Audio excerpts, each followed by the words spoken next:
Hello friends, welcome to the story spot. आप सुन रहे हैं प्रेमचंद की कहानी गिला। तो आइए स्टार्ट करते हैं आज के सफ़र को। जीवन का बड़ा भाग इसी घर में गुजर गया, पर कभी आराम न नसीब हुआ। मेरे पति संसार की दृष्टि में बड़े सज्जन, बड़े शिष्ट, बड़े उदार, बड़े सौम्य होंगे, लेकिन जिस पर गुजरती है वही जानता है। संसार को उन लोगों की प्रशंसा करने में आनंद आता है जो अपने घर को भाड़ में झोंक रहे हो, गैरों के पीछे अपना सर्वनाश किए डालते हो।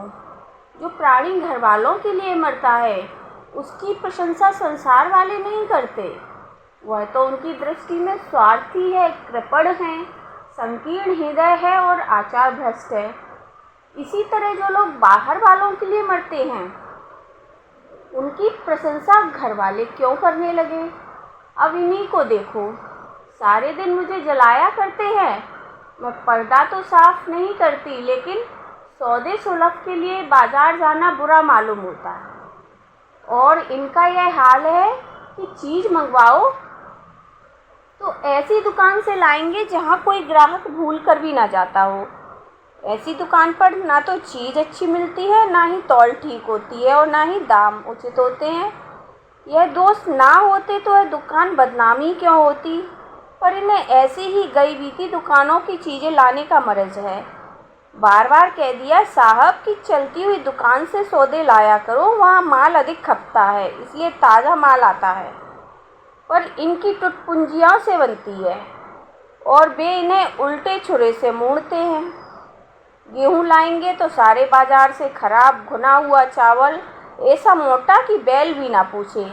दाल में कराई और कंकड़ भरे हुए, मानो लकड़ी जला डालो, क्या मजाल है कि गल जाए। घी लाएंगे तो आधा तेल और आधा घी या 16 आने काटोजेम और दरअसल घी से एक छटाक कम। तेल लाएंगे तो मिलावट, बाल में डालो तो चिमट जाए, पर दाम दे आएंगे शुद्ध आंवले के तेल का। किसी चलती हुई नामी दुकान पर जाते तो इन्हें डर लगता है, शायद ऊंची दुकान और फीके पकवान के कायल हैं। मेरा तो अनुभव है कि नीची दुकान पर ही सड़े पकवान मिलते हैं। एक दिन की बात हो तो बर्दाश्त कर ली जाए, रोज़ रोज़ का टंटा नहीं सहा जाता। मैं पूछती हूँ, आखिर आप टुटपुंजियों की दुकान पर ही क्यों जाते हैं? क्या उनके पालन पोषण का ठेका तुम्ही ने ले रखा है? तो आप फरमाते हैं, मुझे देखकर सबके सब बुलाने लगते हैं। वाह क्या कहना, कितनी दूर की बात कही है। जरा इन्हें बुला लिया और खुशामद के 2 शब्द सुना दिए, थोड़ी सी स्तुति कर दी, बस आपका तो मिजाज ही आसमान पर जा पहुंचा। फिर इन्हें सुधी नहीं रहती कि कूड़ा करकट बांधा जा रहा है या सामान। पूछती हूँ, तुम उस रास्ते से जाते ही क्यों हो? कोई दूसरे रास्ते से क्यों नहीं जाते? ऐसे उठाई गिरों को मुँह ही क्यों लगाते हैं? इसका कोई जवाब नहीं। एक चुप 100 बाधा उभर आती है। एक बार एक गहना बनवाने को दिया।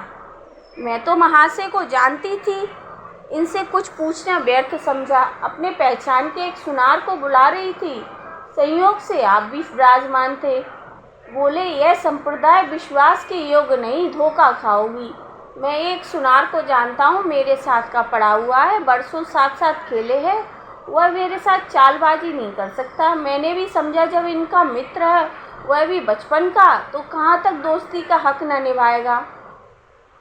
सोने का एक आभूषण और 100 रुपये इनके हवाले किए।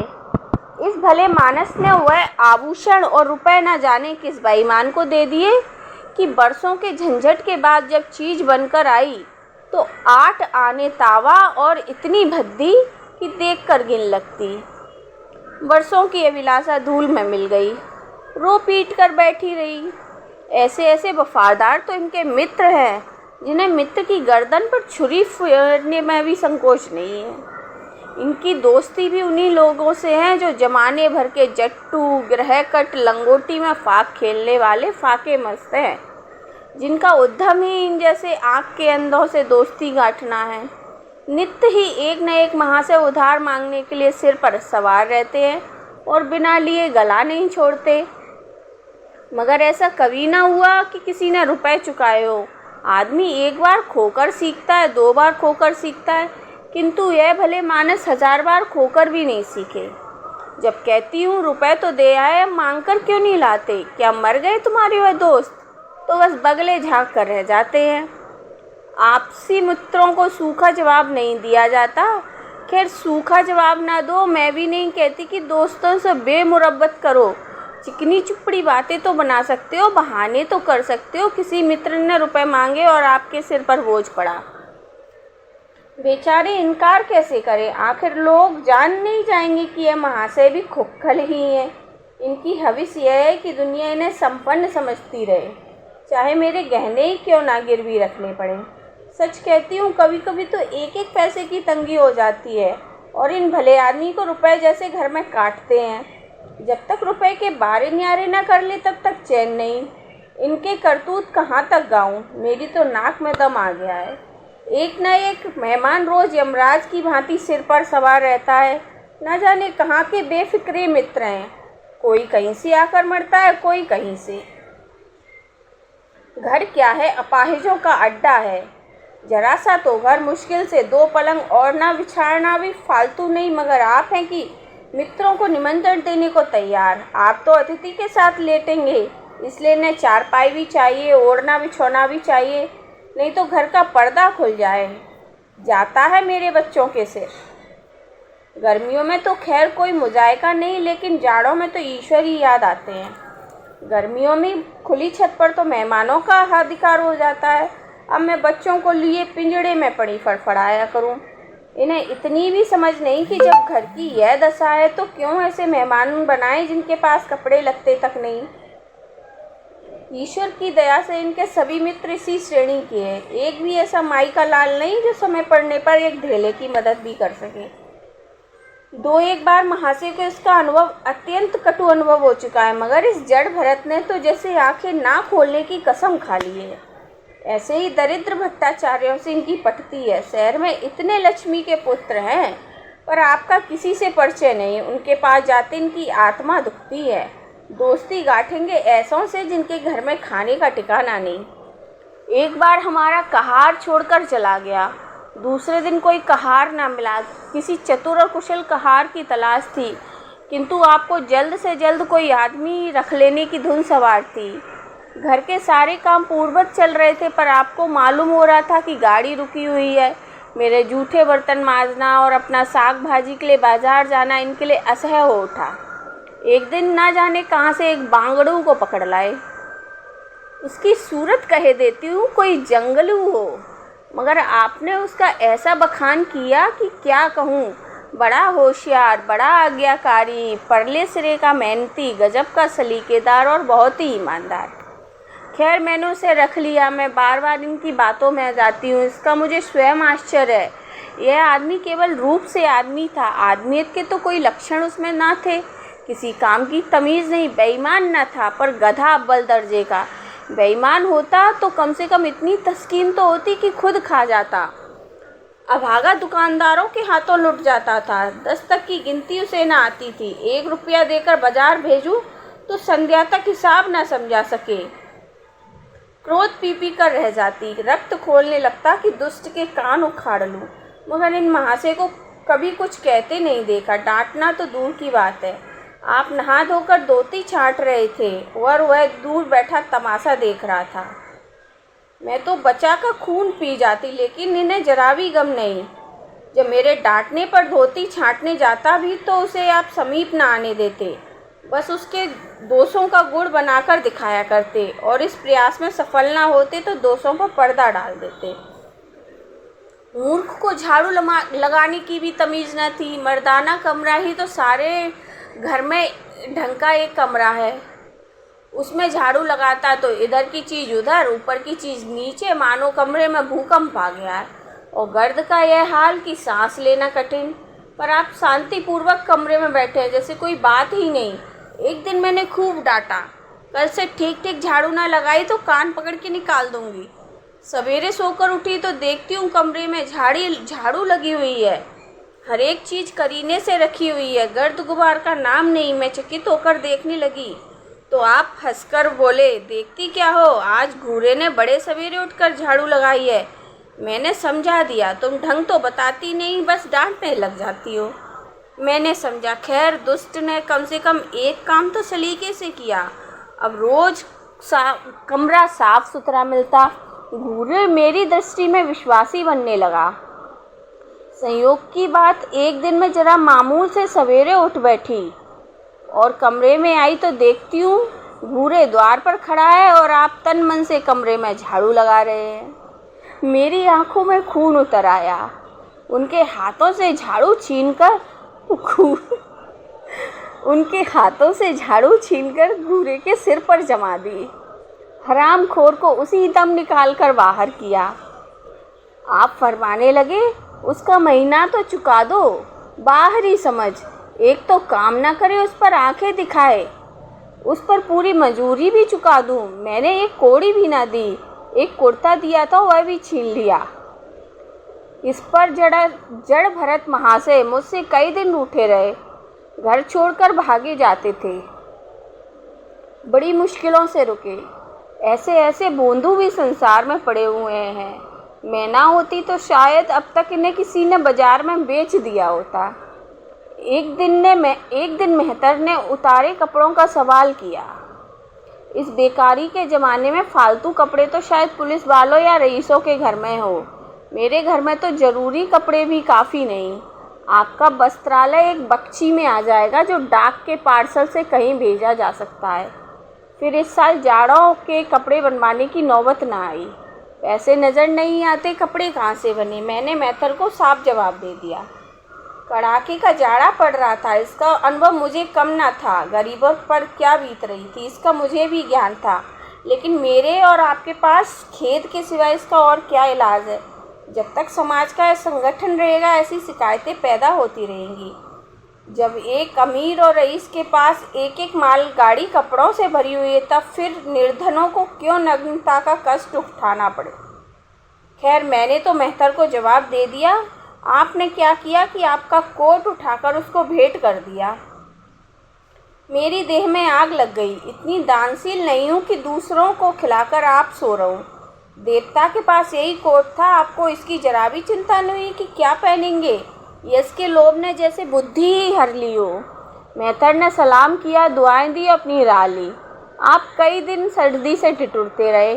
प्रातःकाल घूमने जाया करते हुआ भी बंद हो गया। ईश्वर ने उन्हें एक विचित्र प्रकार का हृदय दिया। फटे पुराने कपड़े पहनते आपको जरा संकोच नहीं होता। मैं तो लाज के मारे गड़ जाती, पर आपको जरा भी फिक्र नहीं। कोई हंसता है तो हंसे आपकी बला से। अंत में मुझसे ना देखा गया तो एक कोट बनवा ही दिया। जी तो जलता है कि खूब सर्दी खाने दूं, पर डरी कहीं बीमार न पड़ जाए तो और बुरा। आखिर काम तो उन्हीं को करना है। महाशय अपने दिल में समझते हैं कि मैं कितना विनीत, कितना परोपकारी। शायद इन्हें इन्हीं बातों का गर्व हो। मैं परोपकारी नहीं समझती, ना विनीत समझती हूँ। ये जड़ता है, सीधी सादी निरीहता। जिस मेहतर को आपने अपना कोट दिया है, उसे मैंने कई बार रात को शराब के नशे में मस्त झूमता देखा है और आपको भी दिखा दिया है। फिर दूसरों की विवेकहीनता की प्रोति हम क्यों करें। अगर आप विनीत और परोपकारी होते तो घर वालों के प्रति भी आपके मन में कुछ उदारता होती, या सारी उदारता बाहर वालों के लिए सुरक्षित है। घर वालों को उसका अल्पांश भी ना मिलना चाहिए। मेरी इतनी अवस्था बीत गई, पर इस भले आदमी ने कभी अपने हाथ से मुझे एक उपहार भी ना दिया। बेशक मैं जो चीज़ बाजार से मंगवाऊँ उसे लाने में इन्हें जरा भी आपत्ति नहीं, बिल्कुल उज्र नहीं, मगर रुपए मैं दे दूँ यह शर्त है। इन्हें खुद कभी ये उमंग नहीं होती। यह मैं मानती हूँ कि बेचारे अपने लिए भी कुछ नहीं लाते। मैं जो मंगवा दूँ उसी में संतुष्ट हो जाते हैं। मगर आदमी कभी कभी शौक़ की चीज़ें चाहता ही है। अन्य पुरुषों को देखती हूँ, स्त्रियों के लिए तरह तरह के गहने, भांति भांति के कपड़े, शौक श्रृंगार की वस्तुएं लाते हैं। यहाँ इस व्यवहार का निषेध है। बच्चों के लिए भी मिठाइयाँ, खिलौने शायद जीवन में एक बार भी ना लाए हो। शपथ भी खा ली है। इन्हें तो इसलिए तो मैंने कृपण कहूँगी, अरसिक कहूँगी, हृदय शून्य कहूँगी, उदार नहीं कह सकती। दूसरों के साथ जो इनका सेवा भाव है उसका कारण है इनका यश, लोभ और व्यवहारिक अज्ञानता।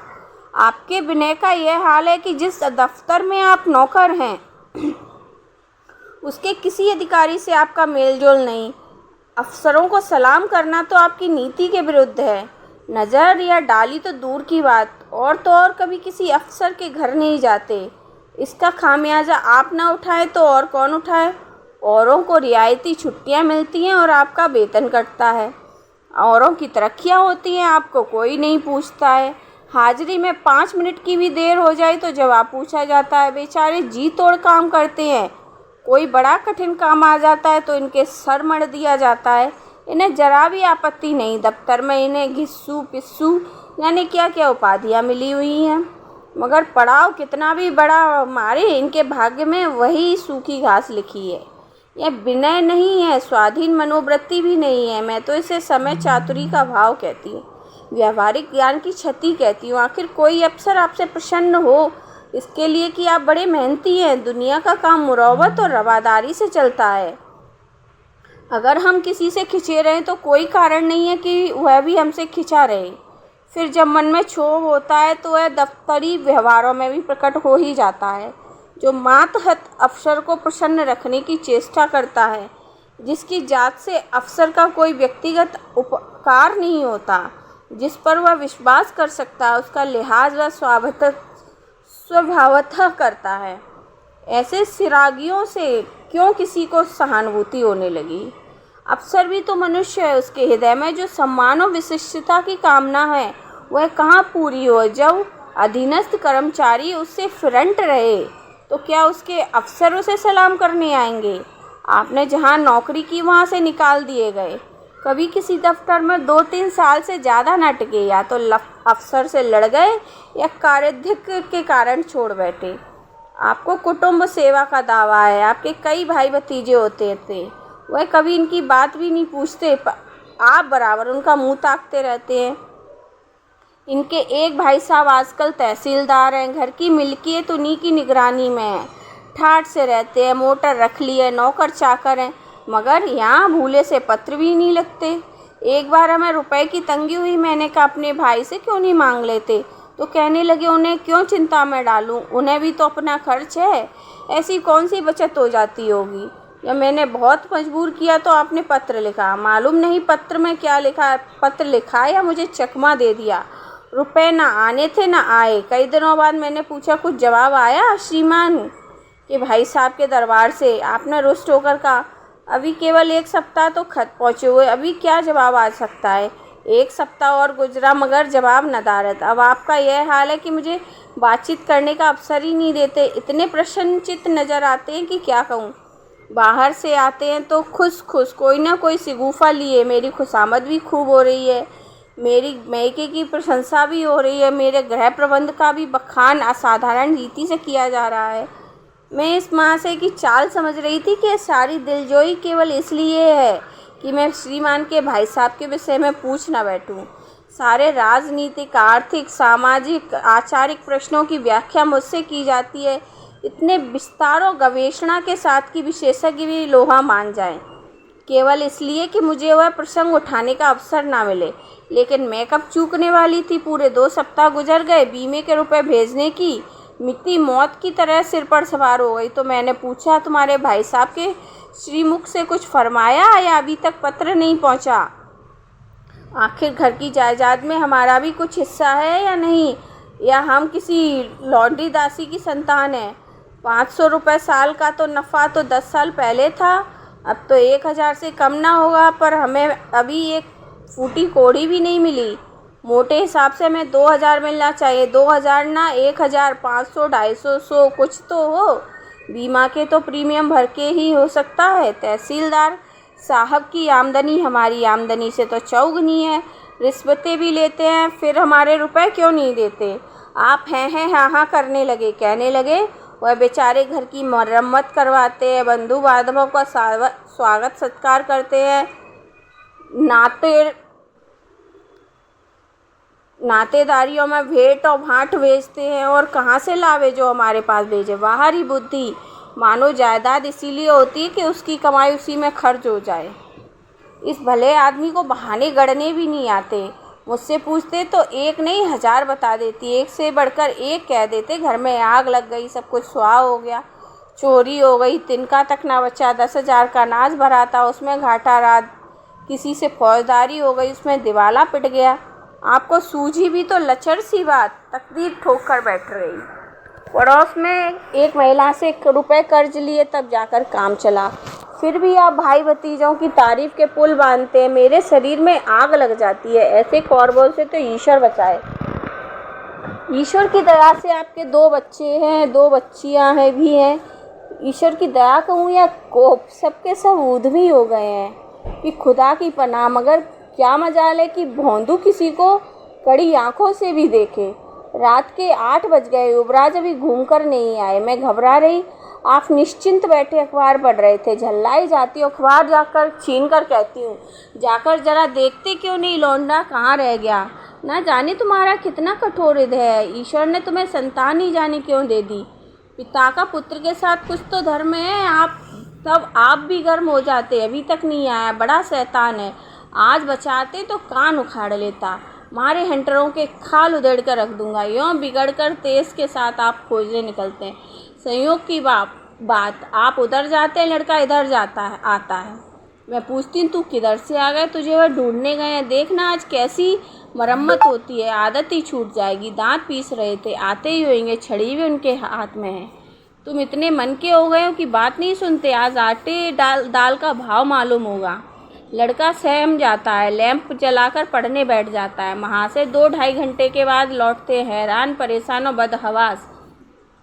घर में पाँव रखते ही पूछते, आया कि नहीं। मैं उनका क्रोध उत्तेजित करने के विचार से कहती हूँ, आकर बैठा तो है, जाकर पूछते क्यों नहीं। पूछकर हार गई। कहाँ गया? कुछ बोलता नहीं। आप गरज कर कहते हैं, मन्नू यहाँ आओ। लड़का थर थर काँपता हुआ आकर आंगन में खड़ा हो जाता है। दोनों बच्चियाँ घर में छिप जाती हैं कि कोई भयंकर कांड होने वाला है। छोटा बच्चा खिड़की से चूहे की तरह झाँक रहा है। आप क्रोध में बौखलाए हैं, हाथ में छड़ी है। मैं भी वह क्रोधोन्मत्त आकृति देखकर पछताने लगती हूँ कि कहाँ से इनसे शिकायत की।